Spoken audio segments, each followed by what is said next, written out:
Welcome to Elevate Your Ride, the podcast dedicated to elevating your performance in the saddle. I'm Ellie, your personal trainer. And I'm Lauren, your mindset coach.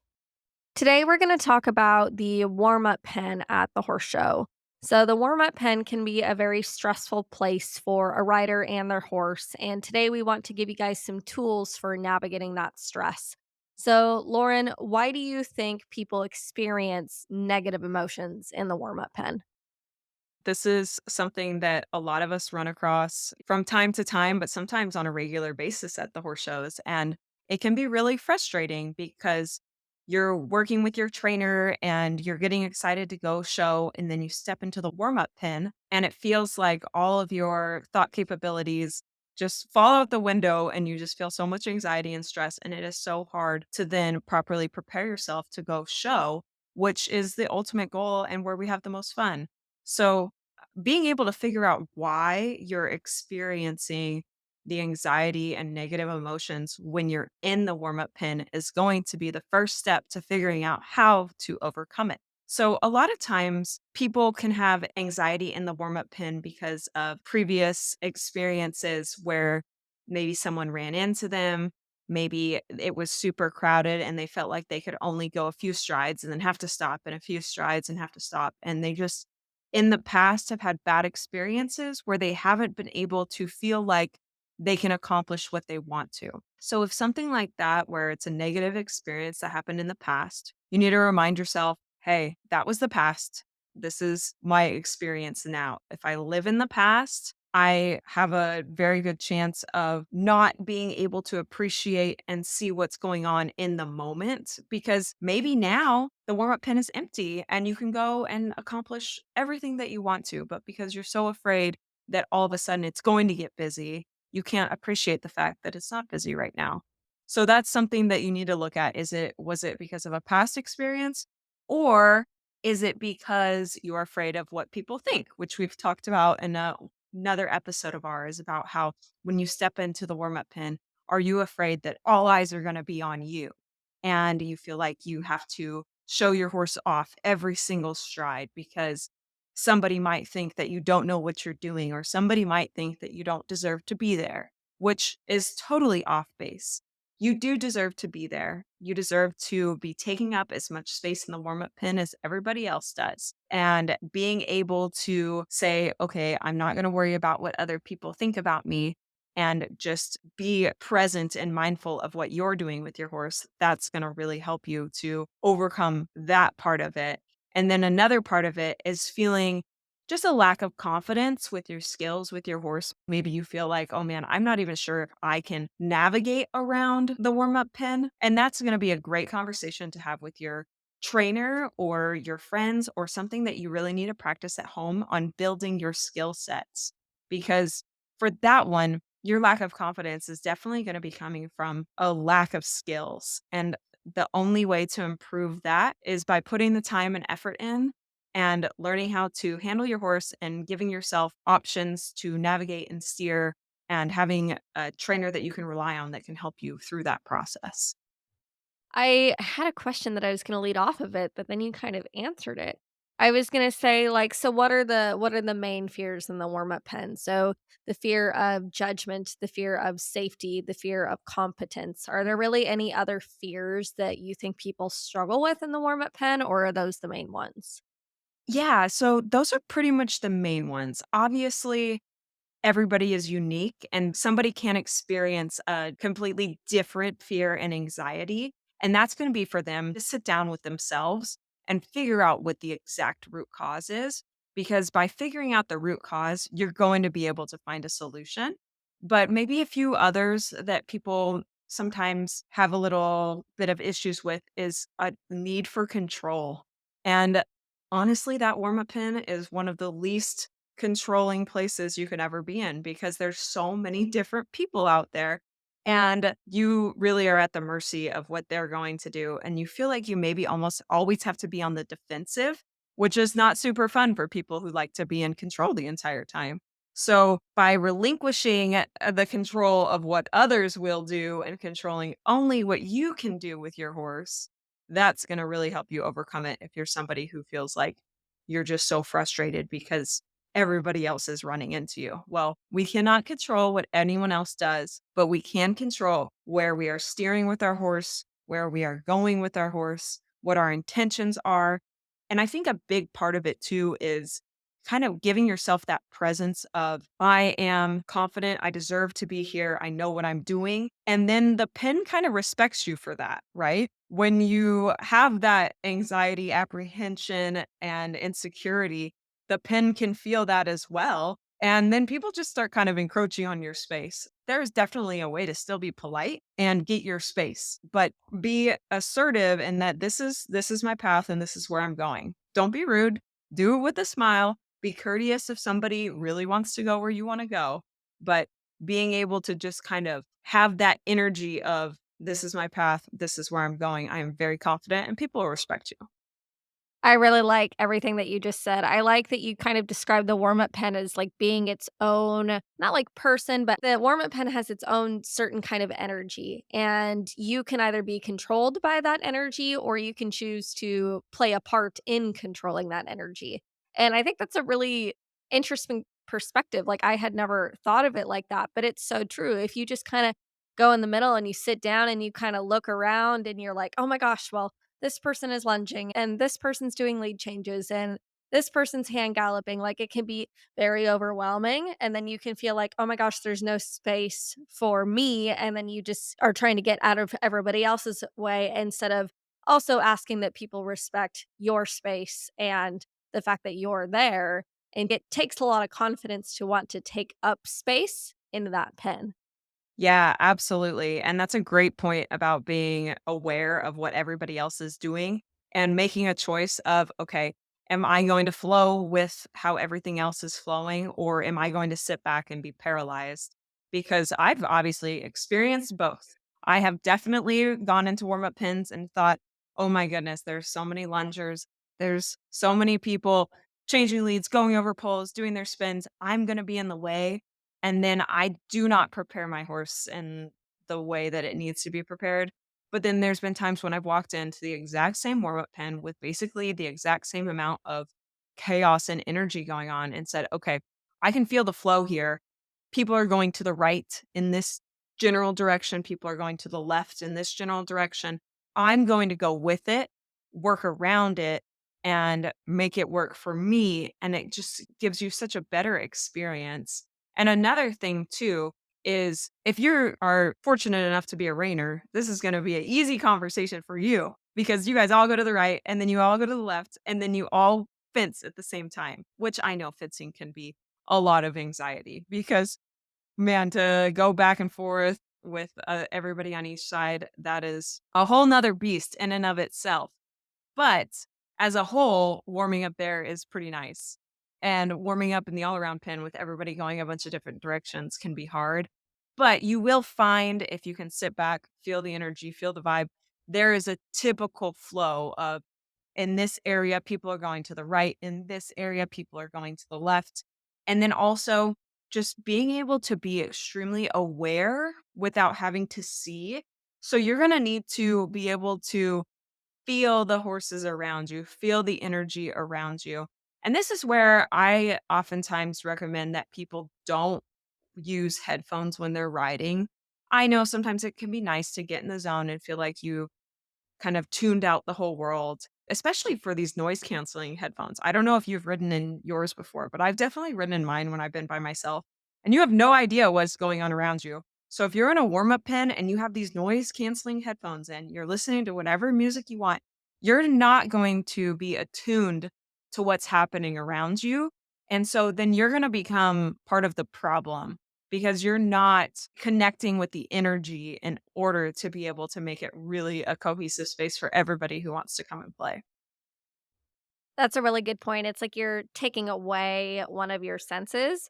And I think you're totally right that you almost have to use your peripheral vision and you just kind of have to feel the energy with your senses. Like, you can't necessarily be up and looking around and, listening for every little thing. Like, you kind of have to be in your zone, but be aware of everything that's going around you at the same time, which I think is easier to do when you're confident But when you're already kind of nervous, that's not something that's easy to do. Like your senses are going to be hyper aware and you're going to be hypersensitive to the person that's kind of running up behind you or the person that's slamming to a stop right in front of you. Like instead of being aware of those situations and being able to tell what people are going to do before they do it, I feel like you're going to be in more of a reactive state instead of a proactive state. Does that make sense? Absolutely. And for those kind of situations, so if you're feeling confident, you can probably plan out at least a half a lap, for sure a quarter of a lap of being like, okay, this is the path I'm taking. And then you look, assess, go, look, assess, go.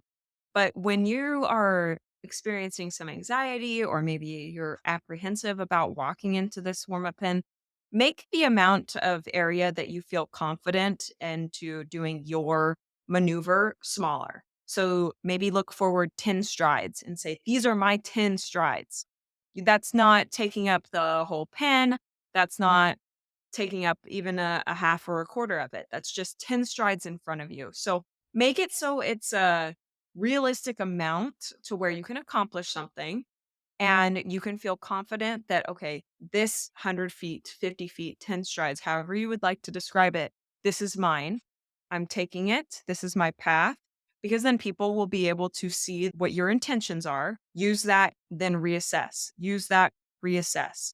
And so until you gain more confidence to be able to lengthen the distance, put it in shorter steps. So that way, if you do get in 10 strides and say, oh man, this isn't going to work, you can turn right, you can turn left, you can stop as well.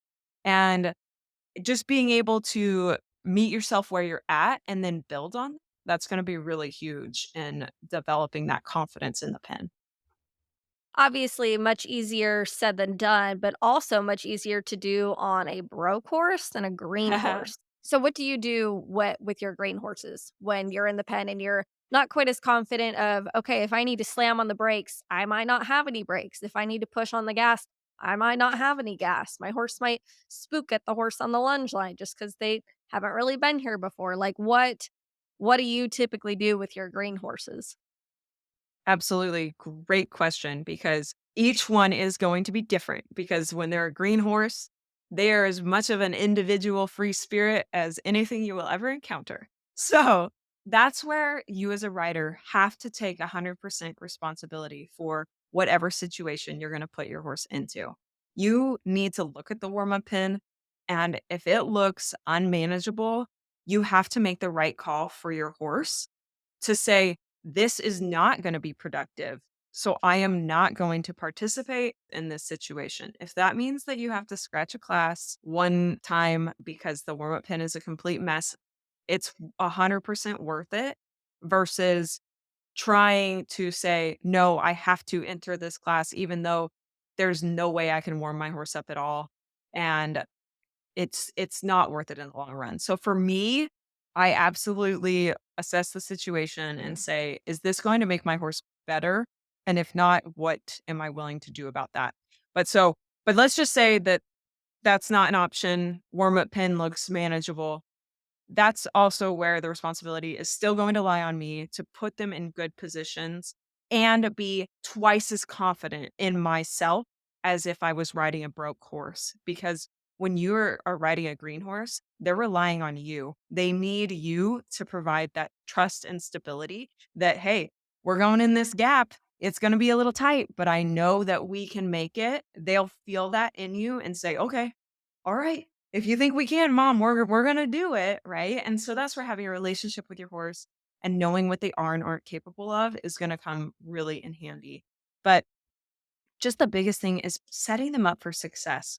Don't try to go into those warm-up pins with them fresh and wild, and make sure that you have practiced enough when it's maybe early in the morning, late at night, where they've been able to get the warm up pin experience with less horses rather than the first time you pull them out is when there's 100 other horses in the pen with all different types of energies and stuff. And that's one thing that I always found very interesting about my young horses is the first time that they're in a pen where person's galloping, another person's lunging, somebody's going really slow I can feel them feed off those horses' energies way more than when I had a broke horse. When I had a broke horse, they kind of ignored all those horses. And my young horse, they will absolutely be like, "Oh, this one's going fast. I should go faster too. This one's going slow. Oh, we can relax. That one's bucking. Well, maybe I want to." And I think that's actually kind of a mirror into what we were talking about a little bit earlier about you as a rider being confident versus having the anxiety. And the more confidence you have, just like with an older horse being more confident and experienced, they do not feed off of the other energy in the pen.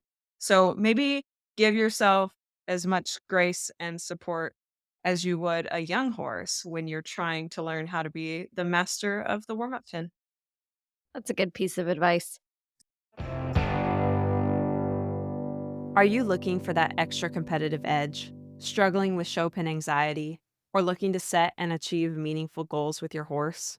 Schedule a session with me, Lauren, your dedicated mindset coach.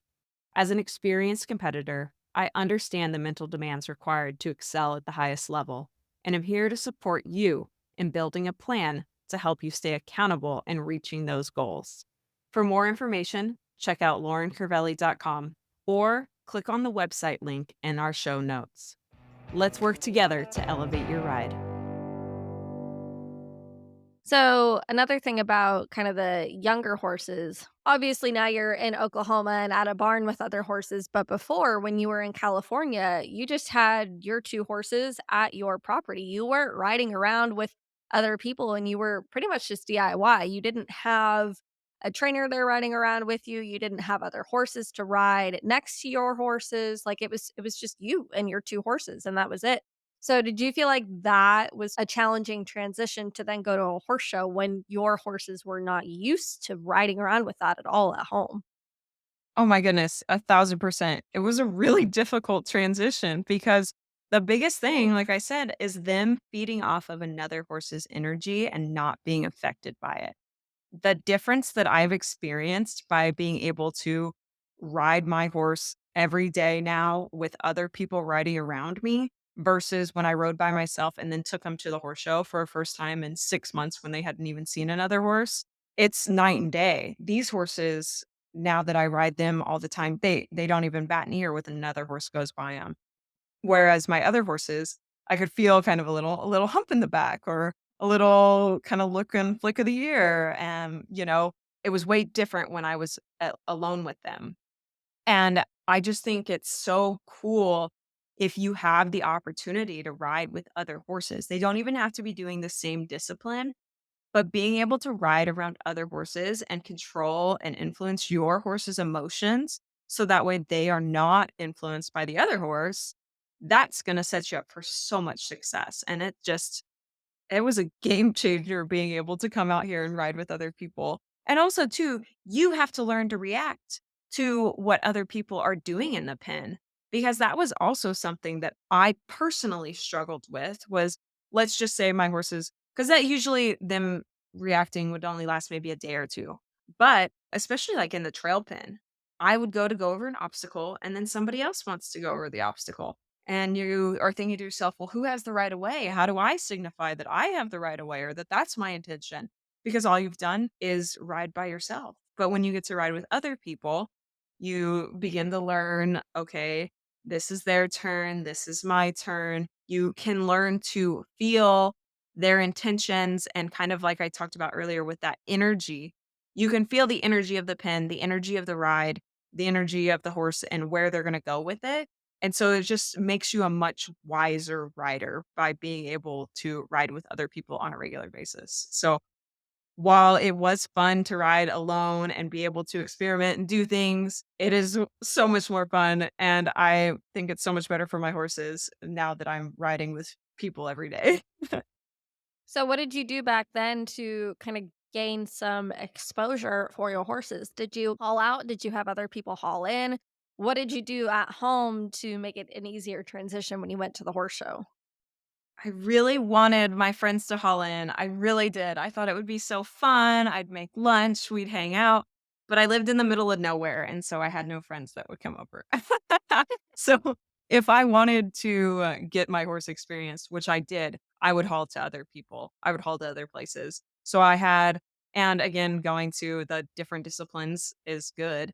I had a friend who was a jumping trainer, and so when she would give her lessons, I would come and ride in their English flat lessons, and so she would give all of us a lesson, and it was really fun, and that was a completely different energy than the all-around pen because they're all jumping and going fast, and man, horses really get influenced by that. And then I had another friend who rode dressage, so I would go out and ride with her and her dressage horses, which those horses are really big. And that was kind of fun because we got to ride with that. And then I had another friend who they have a training barn kind of on the coast. And so I would go and ride with them sometimes. And they did what we do.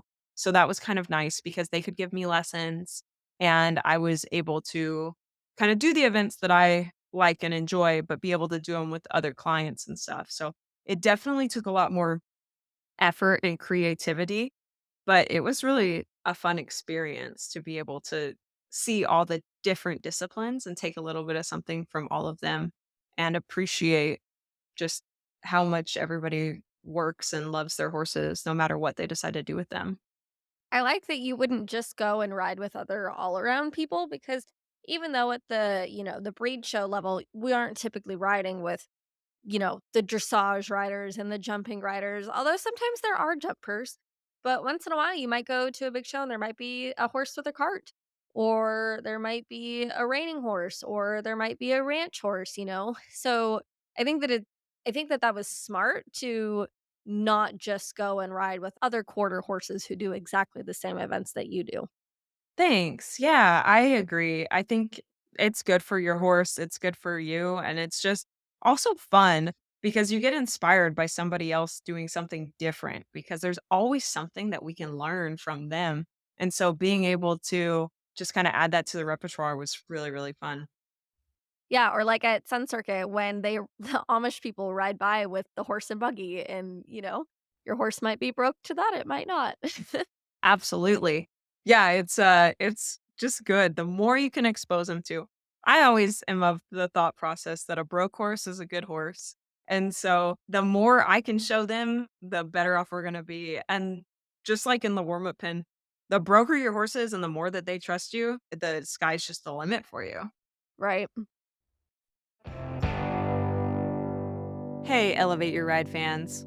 Are you loving our show and looking for a way to show your support? Check out our line of Elevate Your Ride merchandise. From stylish t shirts to cozy hoodies to journals and hats, we have everything you need to represent your favorite podcast. Ready to gear up? Click on the Buy Our Merchandise Here link in the podcast notes, or head on over to our website, elevateyourride.co, and click on the Store tab. Thank you for your support. Make sure to like, follow, and share our platform with your friends. So, what can you do before you even enter the warm-up pen at the horse show when you're saddling your horse, walking to the arena, waiting at the mounting block? What can you do to avoid that like pit of butterflies during that time? Yeah. So a big part of that's going to be our deep breathing exercises where we're going to do our box breathing, where we breathe in for 4. And when we're taking that inward breath, we're going to feel it fill kind of our stomach area. This breath's not going to be held high in our chest because when we hold the breath high in our chest, it activates the anxiety center of our nervous system. Whereas if we can push it down through our belly, through the diaphragm, it's going to give you a more calming sensation. So we're going to breathe in through our nose for 4 seconds. We're going to hold for 4, breathe out for 4, and then repeat. And so you'll just do that a few times until you can feel kind of that calmness kind of going over you. Another thing that you can do is talk to your trainer. That's a really, really big thing. Tell your trainer, hey, I'm having some anxiety about this. And by talking to them, they can be aware and help you make a plan because maybe they'll say, hey, yeah, I totally get it. I see where you're at. But your horse and you are very capable of navigating any situation. So maybe they'll be the confidence that you need, and you can kind of rely on them to quote unquote fake it till you make it as you go up to the warm-up pin, so make sure you talk to them, and let's just say, even after that, if they say, "Hey, I believe in you," you can also talk to them and say, "I appreciate that you believe in me, but how about, can you give me a plan? Like, can we talk through, okay, if this happens, this is what I want you to do." Because that's gonna also build your toolbox of things that you're capable of doing if you do get in a rough situation. So, maybe talk to them, and also, if it's right before a class, it's great to say, "Okay, what are your thoughts? What are you wanting for me to accomplish during this time?" And being able to say, "Okay, you want me to spin, you want me to elope, you want me to jog, you want me to work on my transitions. Okay, these are 4 things that I will focus on." Having something to focus on throughout your ride is going to help you reduce anxiety because you're going to have a goal and a purpose. So your mind's not going to wander quite so much, because then you can focus yourself thinking about, okay, I'm going to think about how to do a spin really well. I'm going to think about how to do a transition really well. And by focusing more on the elements, your mind's not allowed to just kind of wander and think of all the bad things that could happen, that probably won't, but could happen, right? So that's a really, really big thing. And just kind of just believing in yourself and having positive self talk about, I can accomplish this, and this is not as hard as I think it is, and that I am way more capable than I give myself credit for, as you're walking to the pen. And tell yourself, hey, if there is an issue in this warm up pen, I am going to note it, talk to my trainer about it, and I am not going to let it happen again. We're going to learn, we're going to grow, and every experience is an opportunity to become a better rider. Something else that I wanna talk about is there's 2 different kinds of warm-up pens. There's the warm-up pen in the 2 days when you first get to the horse show before the show even starts, and then there's the warm-up pen before you go into your class. So, can you talk a little bit about the difference between the 2? Yes. So for me personally, I absolutely love the warm up pin the 2 days before the show gets started.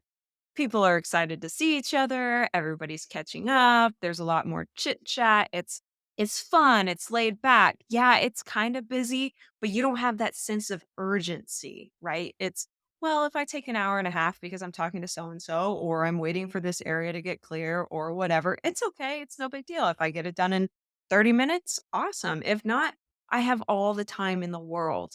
So that warm up pin to me is so fun. It's a great place to reconnect. It's a great place to get your horse settled in. It's a great place to just bond and hang out.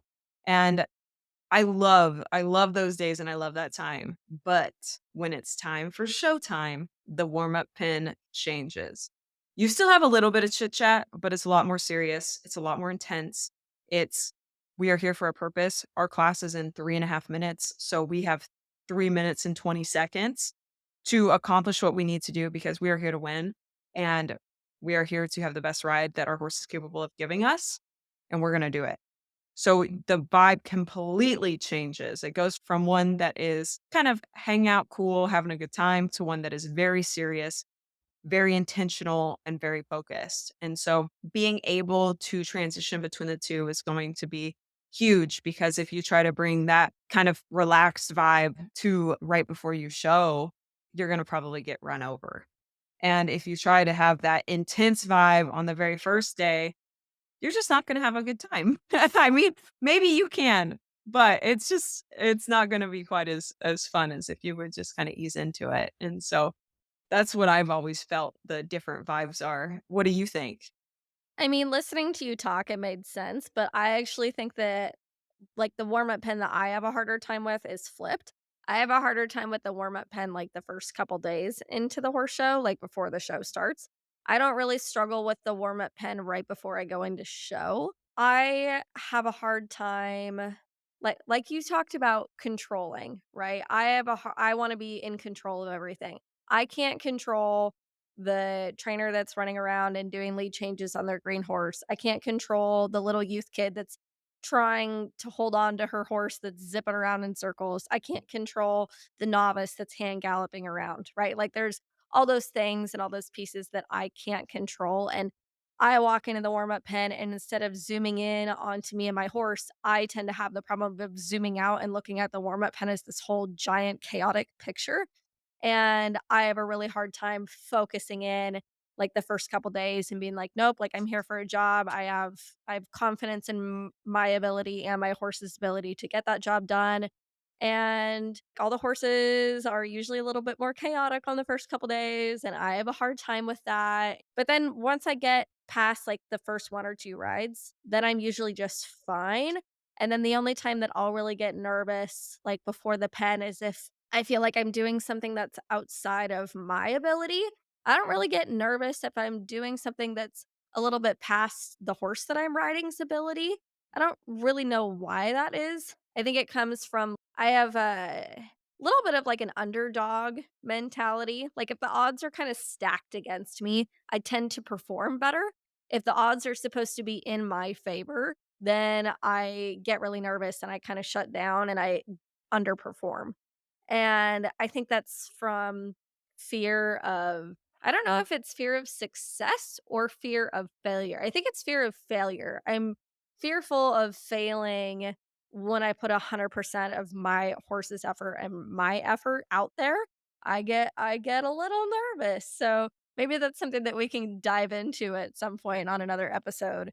But I definitely tend to get more nervous like the first couple days. I don't see I should see it that way, but I don't. I don't see it as the hang out, chit chat with people, catch up with everybody. I see it as, oh my God, everybody's crazy. All the horses are crazy. There's so much going on. I just have a really hard time with that. Something that I need to learn how to be better on. And it was something that I struggled with when I was at level 1. Like the first ride that I had, I was like, "Oh my God, there are so many people out here and they're all doing so many things." And I remember my trainer had to call me into the middle and she's like, "You just need to like chill out. Like you're riding really, really nervous. Yeah. And you just need to remember that like you just have to go ride. It doesn't have to be anything. You just have to go ride." And that's something that I have to work on. Yeah, absolutely. And it makes a lot of sense as well listening to you talk about your experience in the warm up pens. And I can totally understand where you're coming from and how the first few days can be a little more stressful than maybe showtime once you feel a little more settled. Um, Yeah. yeah, that's so interesting. But see, this is exactly why every person's experience is going to be unique. And that's why it's so important for you to understand where you are coming from and what it means to you and why you feel like you have those fears and thoughts and then figuring out a solution for it, right? There's never a one size fits all. It's going to be a lot of self exploration and trial and error. But I mean, that's probably part of the excitement of it is because overcoming a challenge is just so rewarding.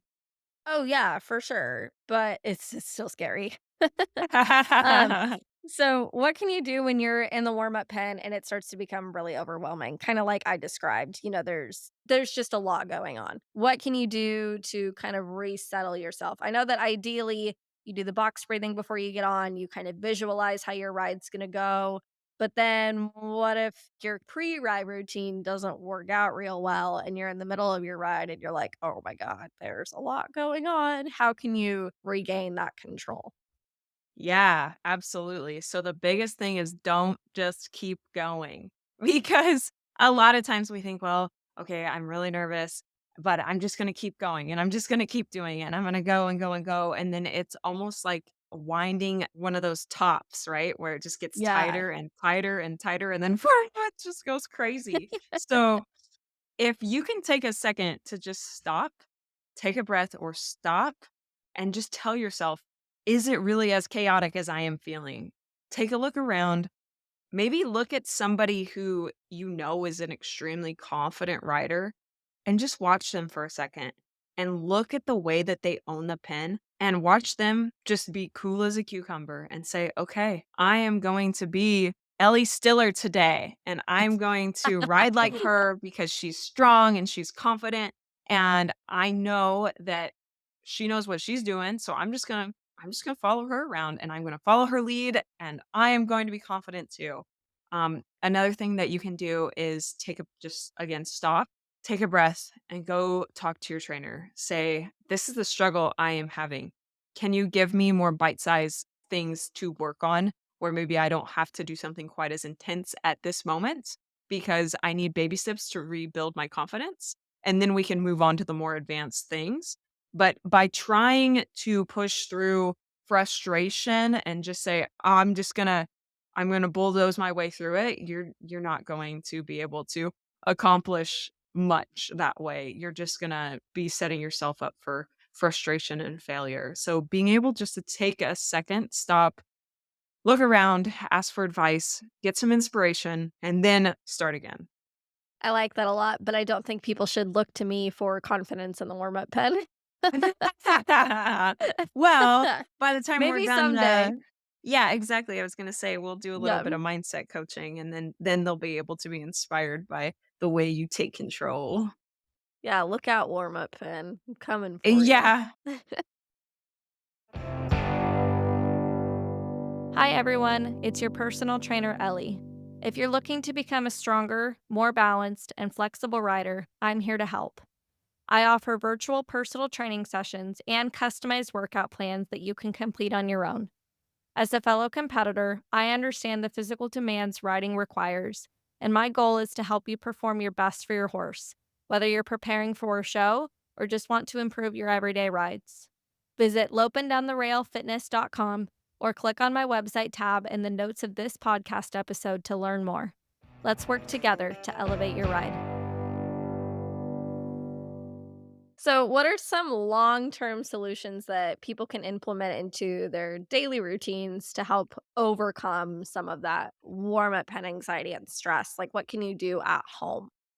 Yeah, so the biggest thing would be riding with other horses, and I know that that can be tough if you are DIY because I was a DIY.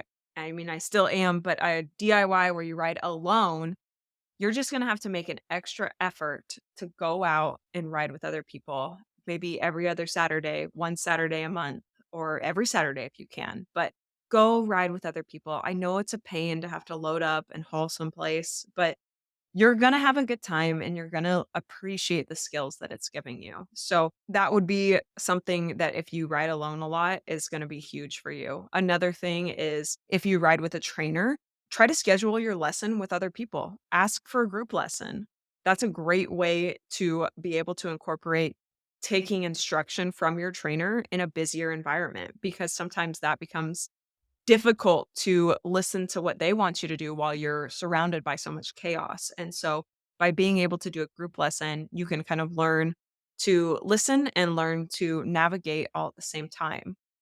And other things too is just knowing your horse and spending time with your horse riding and having confidence and you being able to steer left, steer right, stop, go, faster, slower, the more confidence you have in the skills that you can accomplish maneuvers with your horse, the better off you're gonna be. Yeah, that's a good point. Like just developing that relationship. That way you have tools and buttons to use when you go out to the warm up pen. Like I know that for me, that helps a lot with my confidence if I know that I have that control. Again, talking about controlling things. Um, Yeah, but if yeah. I don't feel like I have that control, oh my gosh, there's no way I'll be able to go through the warm up pen at all. Even if I'm the only like, there's me and one other person out there. And that's just gonna take time, but I know that you can do it because 'cause you're a good strong rider. Oh, well, thank you. I can get through it. It's never affected me in the actual show pen itself, but like I said, it's really just that first 2 days. And I think part of the problem is whenever I'm at the horse shows, I'm also always working when I'm there. So, like, when you made the point earlier of, okay, like, I've got all day long. If it takes me an hour and a half, then so what? I think it's hard when you're a working amateur at the horse show because oh my gosh, like, I have a client in an hour. I don't have time. Like, I'm put in this time box. So, that can also make it really, really challenging. And I think that's something that a lot of other amateurs also struggle with. And it might not even necessarily be work. It could be, "Oh my gosh, but the bander's gonna be here in an hour, and then the person's gonna come clip my horse right after that, and then I have to bathe my horse, and then I have to go to bed." Like, sometimes it can be hard when you have all these timelines put onto yourself. So, what do you recommend doing in that situation? Well, if you can, try to give yourself as much time as possible, right? Maybe go for a night ride or a morning ride where you know that you've got plenty of time. But I mean, being an adult is what pays for us to be able to do this, right? So it definitely is something that you have to work around and being able to make those appointments that you have and make those meetings and make the time frames. So just if you can, give yourself as much time as possible, but also you have to take care of the responsibilities that you have. So just schedule your writing around it, honestly. Unfortunately, there's not really a better answer or some sort of magic solution that's going to give you 5 hours and a 1 hour walk, right? But Right. just yeah, just try to give yourself as much time as possible. And another great thing to do is to be able to break your ride down into more bite-sized pieces and say, "Okay, I'm going to accomplish this small thing." So that way you can give yourself confidence that you rode your horse with intention and accomplished a small goal and then you quit. Don't get into something that's going to be really time consuming or require a lot of deep thought and you're not sure if you're going to be able to finish it if you know you only have an hour. Do something that you and your horse are very confident and comfortable with, and you'll be good to go. Yeah, that's a good point too. Like, let's say that you have a green horse and your pattern the next day has like a flying lead change in it or something like that. And you don't have time to work through that flying lead change. Like, I feel like sometimes you're just going to have to make those sacrifices and say, look, I just don't have time to work on that flying lead change right now. Either I'm going to have to ride again or I'm just going to have to do a simple. Like, I think there's little sacrifices, kinda like and you talked Yep. about that a little bit earlier with your young horses, like, you have to set yourself up for success, not for failure. Thank you for listening to Elevate Your Ride. Find us on Instagram and Facebook, all linked in the podcast notes. We'll see you next time.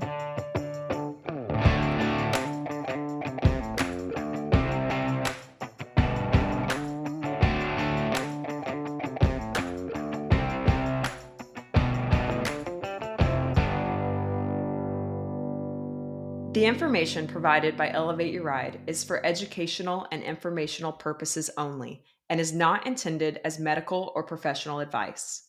While we discuss health and fitness topics related to equestrians, the content provided through this podcast is not a substitute for professional advice. The views expressed by the host and guests on Elevate Your Ride are their own and should not be taken as professional guidance. We strive to provide accurate and up to date information, but we cannot guarantee that the information will be applicable to every individual listener or that it reflects the most current research or guidelines.